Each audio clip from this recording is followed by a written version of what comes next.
Hello and welcome everybody to another edition of the Jam and Cheese Show. Cheese, fresh in from the UFC. Yeah. On the weekend, it was packed full of NRL stars. How was it? It was good. It was good. I got there when the main cards started, really. So. So you're like one of those celebs that just come in for the big dog. Yeah, You're in there for just coming for the lights and the cameras. Yeah. No, it was good. I feel like I missed my calling, actually. To fight in the UFC. Yeah. What? Yeah, maybe not in the heavyweight division. I was slimmed down a bit. But, you know, I don't fancy myself as a bit of a brawler, a bit of a wrestler. I'm a good wrestler. I know you are. I've seen you at your best, but you have a... I had two callings, I reckon. League and UFC. Well, thankfully for all NRL fans, you chose rugby league. It's always in. Obviously, we're a rugby league show, but it's generated some headlines. The UFC being in Sydney, and it's really quite frustrating to have those people that look down their nose at what is a sporting contest, a voluntary sporting contest that is violent, but it is lawful violence, and there's a difference between unlawful violence and lawful violence, which I think need to be separated. And, you know, a sport like UFC will always have people that will never watch it, never enjoy it, have no time for it, but it does appeal to a number of people. And obviously, Dana White and the Premier Mims went on Mark Burris's podcast and spoke glowingly about it. And then just these people that just pot shot them and say like, how disgraceful it is and how the money should be used for better causes. And like, I'll put it from a different perspective. For those that like going to an art museum, which I'm assuming those people would, like sell that gear in your art museum to some boffin and some fool that'll pay millions of dollars for a painting, and we'll go to a kindergarten class, get them to replicate some artwork and stick it in there, because for me, there's absolutely no difference. And those pompous people that like, oh, look at this red square, look what it represents. It's just a lot of the artwork that you go to in museum. It's just like if the it's just not my cup of tea. It's not my cup of tea. And you know what? I've been to see the Mona Lisa and just gone, all right, brilliant. But I tell you what, if they switch that out and put in a print, I'm sure most people Wouldn't know. But you know what? I'm not going to moan about it, because that's their interest, and that's fine. If they want to look at paintings that a toddler could do, like literally a toddler could do, like, well, it definitely appeals to a lot more people, and especially in Australia. I think it was brought for $2 million. It's worth $9 billion now.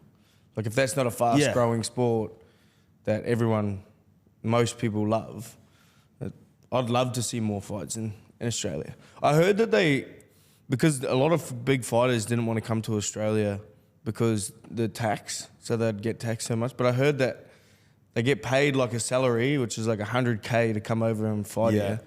And then they get a bonus from the UFC company when they get back over there. Yeah, well, I think like employment law, where you actually work and then where you actually receive your paycheck. Yeah. So I know a lot of UFC fighters would base themselves in different states because the tax laws there are different. It's like the F1 drivers. They would all be based, like they would all, quote unquote, live in Monaco because it's a tax haven. Obviously, it's a very expensive city to live in, but that's where they would be based because there's a lot going on. It's a good city, but also mainly for tax reasons. But even the sort of backlash against a guy like Sean Strickland, who does a press conference and like almost bags Australia. Like, first off, I've been with Americans that are like gobsmacked at the rules here in Australia regarding like speeding, like red light cameras and speeding cameras. So one of my buddies from America, he was like, well, how do they know it's you if you go through a speed camera? I'm like, well, because the car's registered to you, so you're in charge of the vehicle. And they were like, yeah, but what if like someone was just joyriding your car?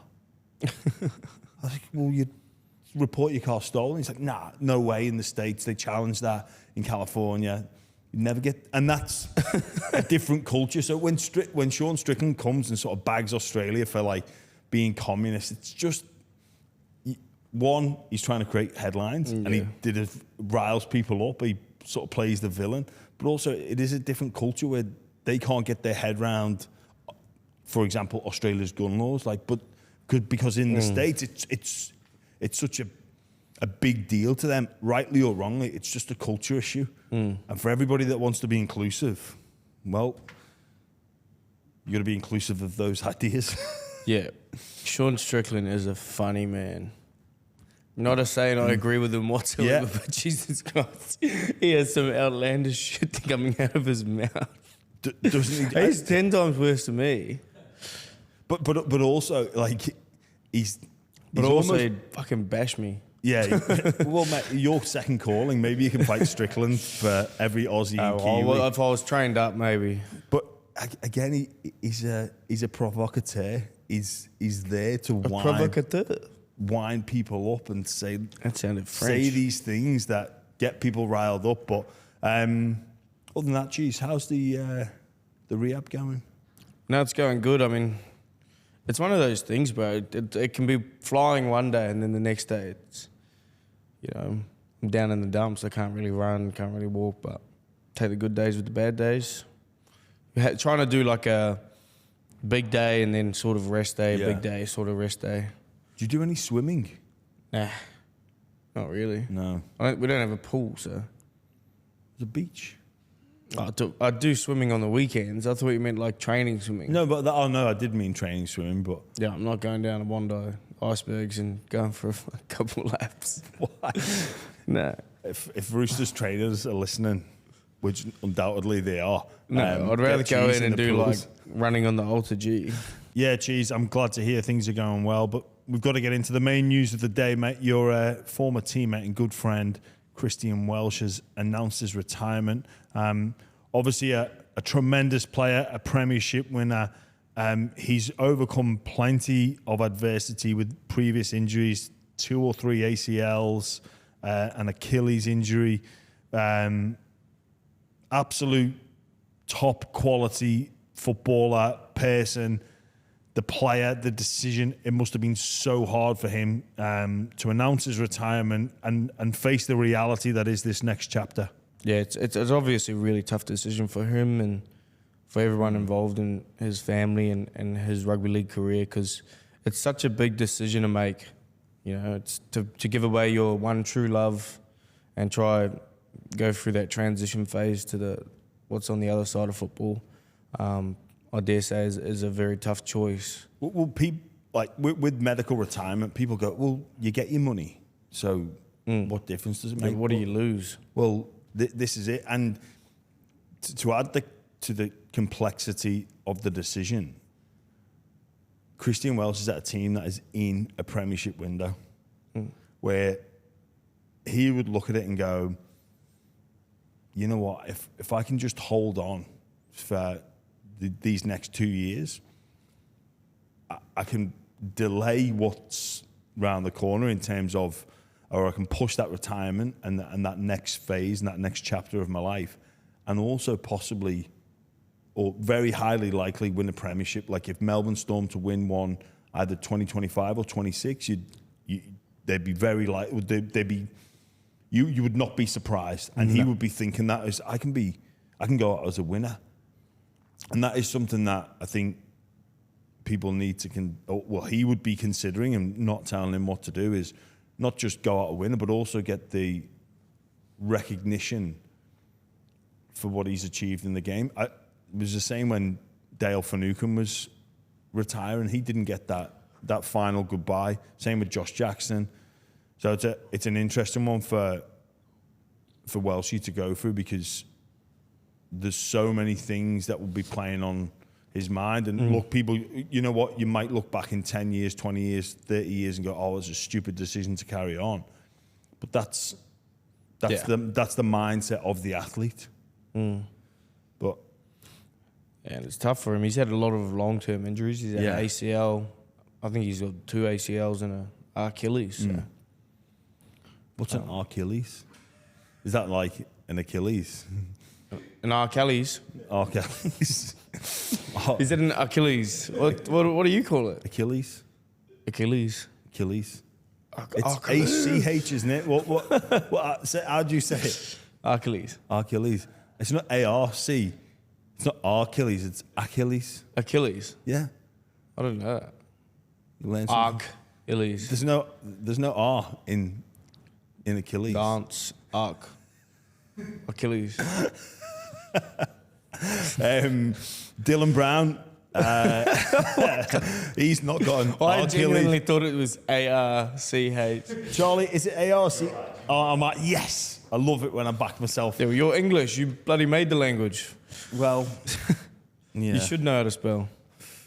Dylan Brown, obviously he's got that get out clause in his deal with Parramatta, and looks as though the Knights are one of the front runners to put in an offer, $6 million over 6 years, or I believe 1.2 a year.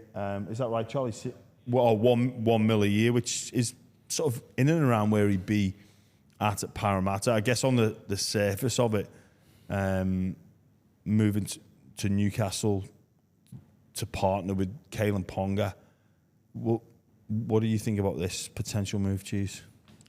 I think it's a great move for the Knights. If they get him, it's a great move for the Knights. I feel like they've missed a lot of targets they've been after. So if they were to get one, it'd just be a confidence within the club that people actually want to go to the club. It's a great offer. I mean, you'd be stoked with $6 million over 6 years. I think. I hope they're not putting in a clause every year. Oh, mate, any club really that puts a player option every single clauses year in, they've got a lot to answer for. I think we'll see them slowly but surely. No club within their right mind will. It'd have to be exceptional circumstances. I'm pretty sure. I was talking to Christian Welch actually has a clause in his contract, so he needs like 12 or 16 NRL games this year to activate activate his. So I think, but I think if he medically retires, he can argue the fact that he might have got those games and get paid out for that extra year. So I think dilemma, drama. The player power clause will disappear to like exceptional circumstances, like we're talking the ilk of Sonny Bill. Like that will be the only level of player that will go that they can have that get out clause. Like we're talking. I feel like the club side clauses are actually fair clauses because they're based on. Like if you ever look at every other American sport, everything is based on performance. Yeah. So if you're performing well, you're going to get more money. Yeah. Like I feel like that's the best way to go about it. Just on Dylan Brown. Sorry, sidetracked. If he was to leave Parramatta and go to Newcastle, would be horrendous for the Parramatta Eels. Like if he's going to choose his future, decide his future is better shaped at Newcastle over Para. Like Parramatta have got some big issues to solve. Like that would be a huge slap in the face that an individual would go for, roughly speaking, not that much more financial incentive to go and try and pursue a premiership at Newcastle as opposed to trying one at Para. There'd be alarm bells would be ringing at Parramatta if I was them. If that happens. Yeah. Mulitalo signed a 3-year extension with the Sharks. Huge news for Ronnie, one of your mates. Cheese, another one. Yeah, that's good news for the Sharks. I mean, he's probably top 5 best wingers in the comp, in my opinion. Top 5 most annoying blokes in the comp. Top 3 probably. So I feel sorry for a lot of his teammates at the moment. Having to deal with him for another 3 years would be an absolute nightmare. But it's a great signing. But He's a great player.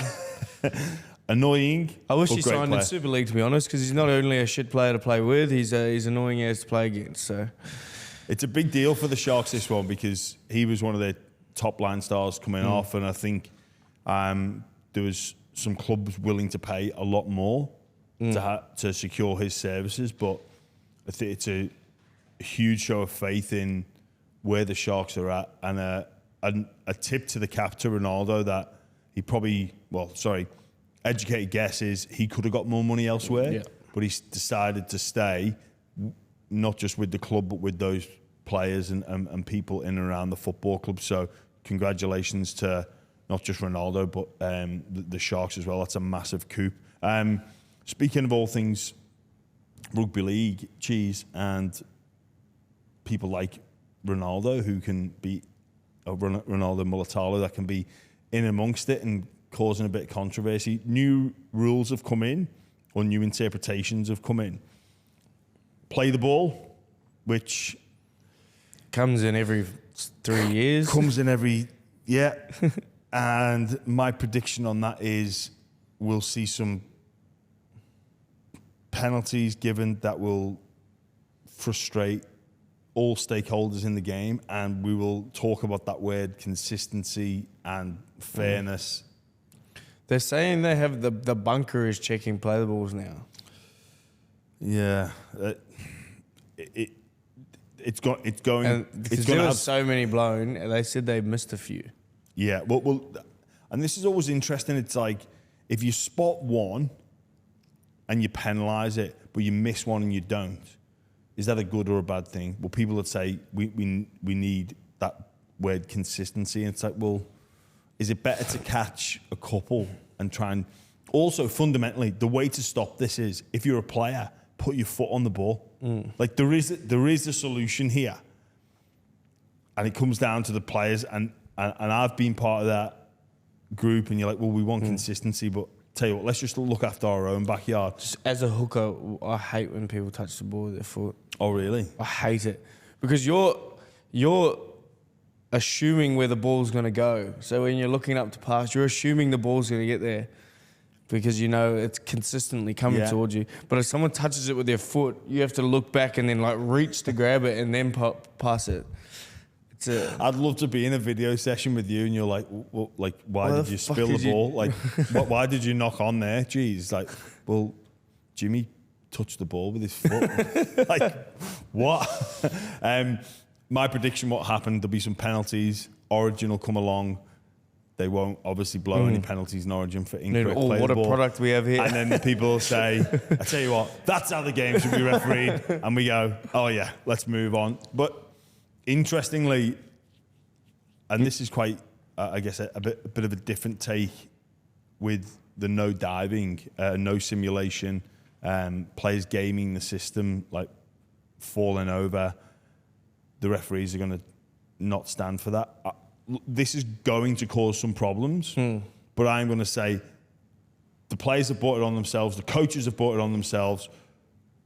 I'd rather have people gaming this system and a few incorrect decisions or a few 50-50s go away than any diving in our game. If that's what we've got to do to get diving out the game... Yeah, well, I feel like if you genuinely attempt to go tackle the guy rather than diving, and like you're impeded a tiny bit, you're still going to get the penalty. Like if you're impeded a tiny little bit, but you actually had a crack to go and get him, rather than like making the decision in your head that I'm going to take this dive rather than trying to actually genuinely get him. Yeah. So you think that those... I think it's a great rule. There will still be penalties for it's not going to be a free-for-all. No. But if you dive and you take the piss... I think they're going to reward people that even the slightest impediment, if you're trying to make it there genuinely, is going to be a more chance than a massive impediment, but you never tried to get there. Yeah, I'm so happy that our game is not going to stand for this anymore. It's been a season or two now where we have, and we're saying we're better than that as a sport. This is what our sport is. Our sport is not about simulation. It's not about diving. It's not about, getting slightly clipped on an inside shoulder.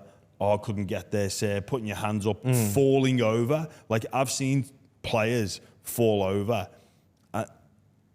and like, it just drives you insane because our game is not about that. So thankfully the NRL are trying to do something about it. We're not going to stand for that as a game. So congratulations to the NRL for putting this in play. Look, it's going to cause some headaches, but it's the lesser of two evils. Another friend of yours, Cheese, in the news this week. Jesus. Matty Johns. Matty Johns says he had a anonymous approach to gauge his interest. You reckon he could Terrible. take the reins? No. What? Oh, I just think he just wouldn't put himself through that much stress. I reckon an NRL coach would be the most stressful job. It would be. And I just don't think he's a very stressful man. I don't think he'd do it, but... Well, and it's just another commitment that is he going to get paid as much as he's getting paid right now? I don't think so. I reckon, yeah. He's going to go do a harder job that puts more stress on his life for less money. But not everyone's motivated by money. He's probably got, let's be honest, he's probably got more than enough squirreled away where he's not in need of that money. And when but his wife's just... Yeah, but when I've spoken to him, he does have that little bit of a twinkle in his eye for coaching. You know, man, have you ever sat next to him before and on the piss? He just coaches you 24/7. So, like, there is that twin, and it's the same with a couple of the pundits where they're doing punditry, they're doing media work, but they've got that little bit of a twinkle when it comes to coaching, and you can see that they're keen. Mate, one of the best things he does at a pub, he gets like the glasses, empty glasses, puts them upside down. Brandon, if you're running at the A defender here, and like he fully goes through a diagram with you. I've been with him. I was coming up with this in the pokies room, Brandon. And but you know what? Obviously an incredible football brain, and it's not surprising that a club would go, let's try and bring him in to run our program. But like you say, you've been with him in those situations where he's doing the X's and O's, and look, it would take some education to his playing group to help them understand where his brain is at. But as I've spoken about on the show before, like I said it the other week about Andy Farrell, the Lions coach, who sums it up as coaching being 20% X's and O's. All the other, I guess, elements of coaching is dealing with like support staff issues and getting to know your players, which like this isn't saying... Well, he'd be really good at that. Yeah, he'd be really good at that. What is he willing to take it on? But it's an all-in big commitment, and it's not just... It's an insanely challenging job to build those relationships and with the staff. And Matt, you think about coaching, some of the, like, I guess, complaints or areas of concern or issues that a coach has to deal with, you're like, are you actually serious? A first grade coach has to deal with that? It's like, it's not, like probably 80% is not on-field X's and O's. Like the 5-year plan for the clubs and the board meetings and the... Yeah, or even just, as a player, you've got like a family issue or just these are the little fires that you have, or the trainer's got something on, and just these are the little issues and the fires that you've got to almost put out, manage, rebuild people. Like, it's not all about the X's and O's, but and we've seen Benji go from a role in the media to get sort of fast tracked, recently retired. Like, I guess we're still, it's a bit of a still wait and see. I don't think that, the jury's still out on Benji as a coach. But with Matty Johns, obviously way more experienced, worked in the halves, worked special of halves, and he articulates himself very well. He's a very relatable character. So Oh, yeah, I just... Well, he does work for Melbourne. Yeah. Like, he does the halves work for Melbourne. Like, if he gets his fix there, then Yeah. that's probably enough, eh? I just don't think you could... Nah. I don't think you could get him out of his perfect world he's already in. He's got a pretty good life, old Matty. The thing is, though, Cheese, it's one of those... It's not an irreversible decision. So he could do it. And if it doesn't work out, he just come back in. He just come back into his job. Yeah, true. But So- what would we do without him? Who's going to take over Matty John's role? Fletch and Heidi. Please. They did a good job while he was away. I didn't even know they did it. That's how good of a job they did. But just talking about him, the individual, like, he'd say he decides to try coaching, and then after a year, 6 months, 3 months, 2 years, 4 years, nah, I'm done. He just walks back in. Like, it's a very cool situation for him to be in, where he can go. So you're sounding like you genuinely think he's like a thought about it. But only going off like when I've had those little interactions with him, and you can see like he wants to. You can almost see he wants to. Yeah. But obviously it comes. It's not as pure as maybe. What club's he gonna go to? That's interesting. what What club approached him? What club? Who's on the out?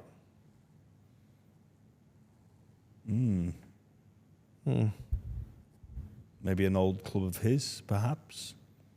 Oh. Maybe. Who did he play for? Can't remember.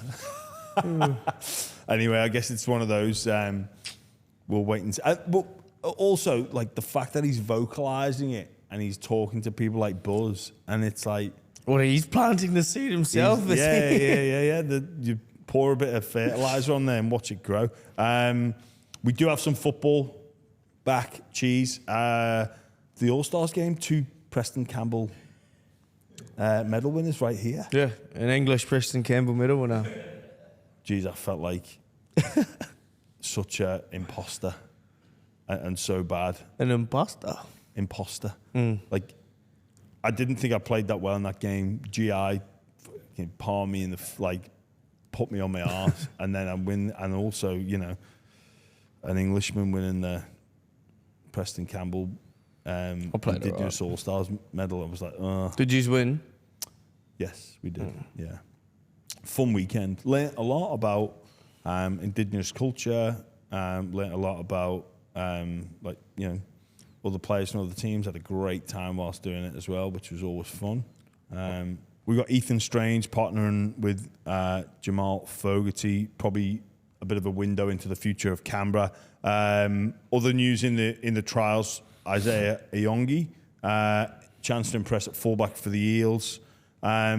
Interesting one, South Sydney.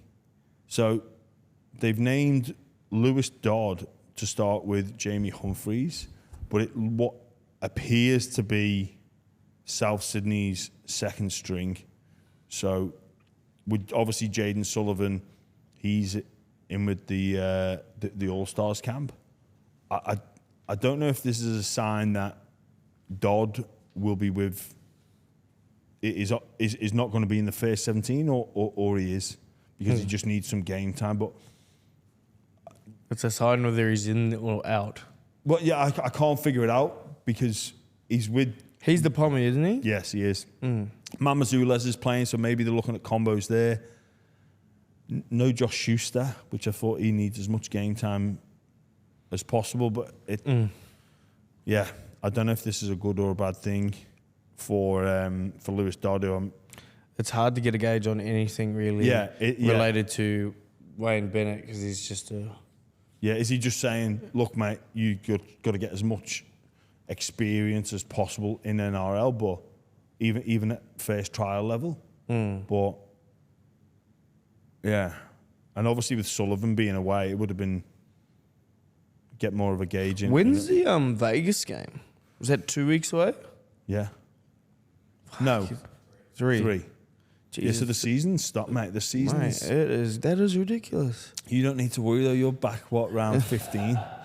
The real season starts when Cheese is back. Yeah. Like, all these people, all this season launch I just hope nonsense. that we're in a good position. Yeah, mate, I reckon we need another season launch party just to get Cheese back there around 15, Tuesday night. I just hope it's not a clean-up job for me and Sammy Walker. We're going to come in, we're fucking 15th. We're going to come in and turn the team into the top 4 again. First look as well at the spine of the Dragons, Gutho, Flanagan, Ilias and Cook all in action against the Roosters. How are the boys shaping up for this trial? Is it important to the group? Is that the trial coming up, Dragons? Yeah. See, I'm so out of the loop. You know what I mean? I'm just an accessory at the moment. Yeah. Just training and getting shit done. But yeah, no, they're fired up. It's been a lot of hard sessions at the Roosters. A lot of pretty much full contact. Really toughening the boys up. But I think they're doing real well. I think Chad Townsend's a nice, cool head. It'd be a little bit of a different style of play. I reckon more possession. A lot of less risky plays with Chad over Sam Walker. But he's a hell of a fucking dude, Chad Townsend. I've got him all mixed up. I'll tell you that much. Oh, you did? I thought he'd be like a stiff, sort of, not really funny, but he's hilarious. Oh, that's good. Never judge a book by its cover. No, do judge a book by its cover. Yeah, but then you No, because human beings, Cheese, we don't have the capacity to judge individual. Like, we get to know people. We do judge books by it, and you should as well. Yeah. Like, if someone is standing next to a playground, like an old 60-year-old man, well, I guess it's better to be with a puppy and a bag of sweets. You go, is he just England? lost, or is he up to no good? You got to make that assumption. Yeah, that's true. Yeah. But I guess you're right, because I'd rather find out that he's actually a great bloke.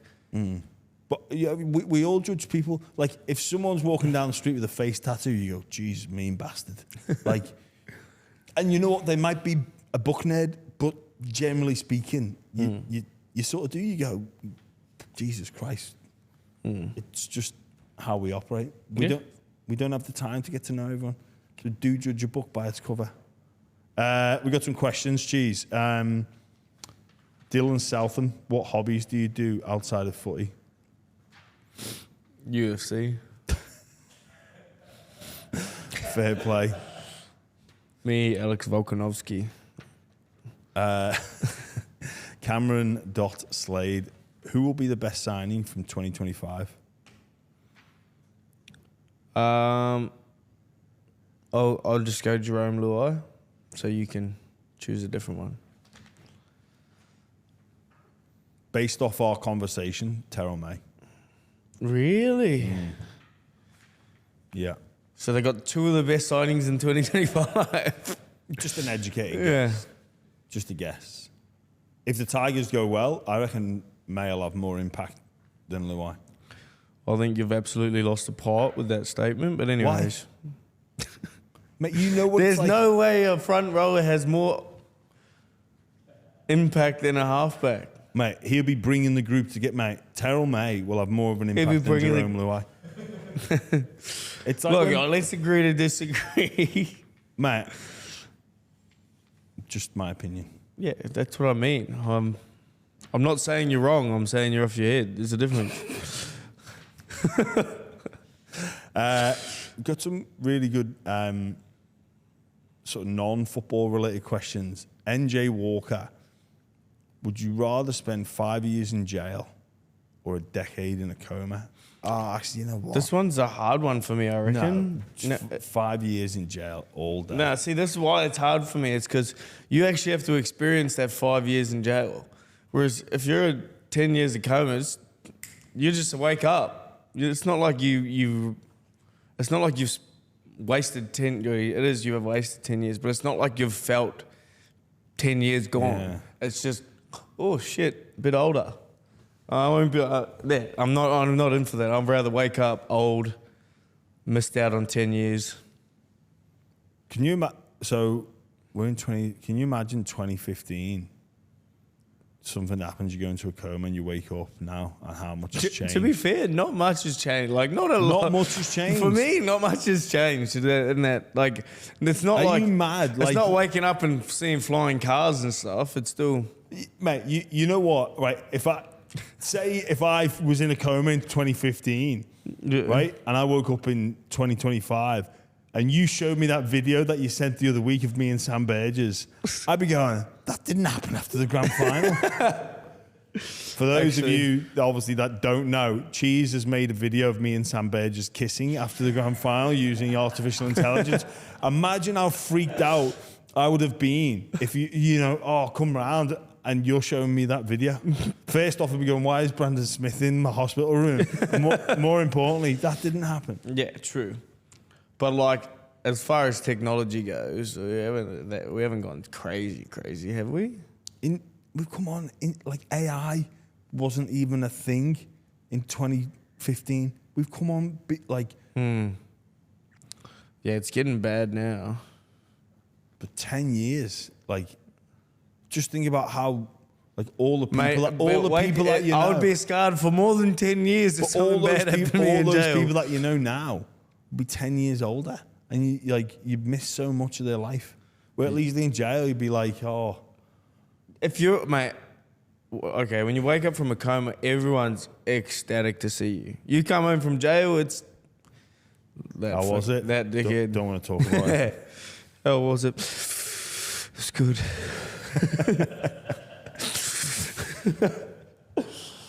Charlie, what would you do?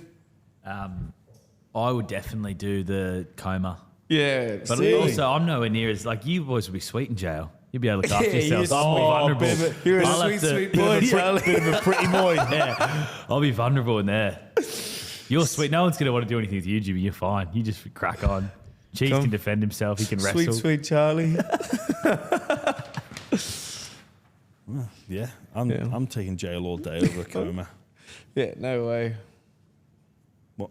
Yeah, all right. I do like this other question, though. It's very intriguing. It is, and it's got my... Should we save that one for next week? No, it's a good one.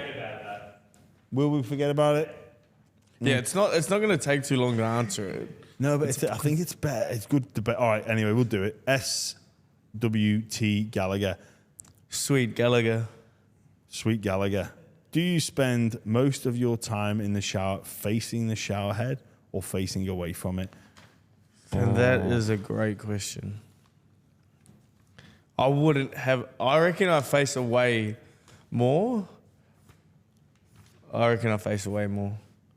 Yeah. actually, I don't know. Because I like to do the really emotional, like lean up underneath, hot ass shower, lean up underneath and sort of meditate. It's got me perplexed. This, I don't know. I'd like to think, walk in, face in to it, then turn. I'm a bit of a move. Don't know. Do you move too much in the shower? I drink the shower water as we've. That is disgusting. Like, that is. I'll get in the shower and when it's cold, drink it all the time. That is rank. What? It's not that rank. You know, it's different water, and they're different pipes, and obviously the shower head's not designed to be drunk from. I'm alive. But you're not optimized. I'm well. You're just surviving. I'm thriving by drinking water out the tap. No, I'm giving my body a little shock. Oh, You know what I mean? choosing difficult things. Yeah. I'm putting some like mold in my body. That's an interesting one, Sweet Gallagher. I'm going to be thinking about this way more than I should be. It's going to occupy my mind. Yeah, now you're not going to take a normal shower. Now you're going to walk in the shower. Like, should I turn around? Actually, no. I don't want to be a face away from the shower guy. I want to be a face towards the shower guy. What if you've got one of those fancy like showers that come from the ceiling? Yeah, it would just be, are you looking at it or are you... Oh, you can't look at the shower.